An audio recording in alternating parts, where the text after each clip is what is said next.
ছিল সাপ্তাহিক ছুটির দিন শুক্রবার। জুমার নামাজ শেষে তুলনামূলক ফাঁকা ঢাকা রাস্তায় তখন নীরবতার রাজত্ব। ব্যাটারি চালিত একটি রিকশায় শান্তভাবে এগোচ্ছিলেন দুই যাত্রী। হঠাৎই সেই শান্ত দৃশ্য ছিন্ন ভিন্ন করে পেছন থেকে ধেয়ে আসে একটি মোটরসাইকেল। দুজন আরোহী, দুজনের মাথায় হেলমেট, চালকের পরনে জিন্স, পেছনের জনের গায়ে চাদর। মুহূর্তের মধ্যেই রিকশার কাছে এসে আগ্নেয়াস্ত্র বের করে গুলি ছোড়ে পেছনের আরোহী। গুলিবিদ্ধ হয়ে রক্তাক্ত হন এক যাত্রী। তিনি আর কেউ নন, ইনকিলাব মঞ্চের আহ্বায়ক ও ঢাকা ৮ আসনের সম্ভাব্য স্বতন্ত্র প্রার্থী শরীফ ওসমান হাদী। ক্যামেরার ফুটেজে ধরা পড়েছে সেই ভয়াল মুহূর্ত। কে এই দুর্বৃত্তরা? কেন এমন হিংস্র আক্রমণ? জুলাই অভ্যুত্থানের আগুনে ঝাঁপিয়ে পড়া সাহসী যুবনেতা শরীফ ওসমান হাদী, যিনি গড়ে তুলেছেন ইনকিলাব মঞ্চ, লড়াই করেছেন অধিকার আর ন্যায়ের জন্য।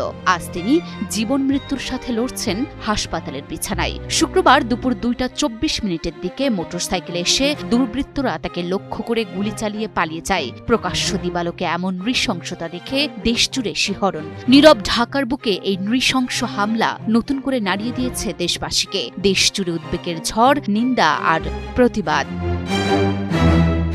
ঘটনার পরপরই সামাজিক যোগাযোগ মাধ্যমে ঘটনার দুটি আলাদা ভিডিও ছড়িয়ে পড়ে। ফুটেজগুলোতে দেখা যায় হাদীকে খুব কাছ থেকে নিশানা করেছিল দুর্বৃত্তরা। ঘটনাস্থলের পাশে একটি ভবনের সিসিটিভি ক্যামেরার ফুটেজে দেখা যায় সময় তখন দুপুর ২টা ২০।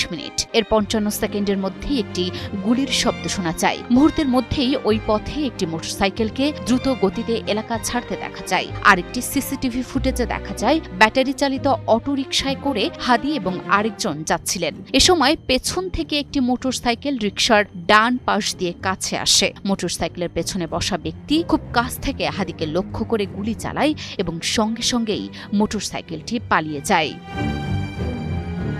হাদীকে সংকটাপন্ন অবস্থায় প্রথমে ঢাকা মেডিকেল কলেজ হাসপাতালে ভর্তি করা হলেও রাতে বেসরকারি এভারকেয়ার হাসপাতালে ভর্তি করা হয়েছে। চিকিৎসকরা জানিয়েছেন হাদীর কানের একপাশ দিয়ে গুলি ঢুকে মাথা থেকে বের হয়ে গেছে। তার অবস্থা সংকটাপন্ন, তিনি গভীর অচেতন অবস্থায় রয়েছেন।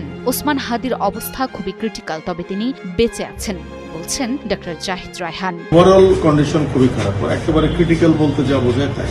তো উনি এখনো কিন্তু উনি বেঁচে আছেন, কিন্তু এর মধ্যে উনি 2বার কার্ডিয়াক অ্যারেস্ট, ওনার ব্লাড লস হয়েছে প্রচুর। প্রকাশ্য দিবালোকে এমন নৃশংসতা এবং নির্বাচনের তফসিল ঘোষণার মাত্র একদিন পর এই ঘটনা দেশজুড়ে উদ্বেগের ঝড় তুলেছে। বিএনপি, জামায়াতে ইসলামী, ন্যাশনাল সিটিজেন পার্টি সহ বিভিন্ন দলের নেতারা তীব্র নিন্দা জানিয়েছেন।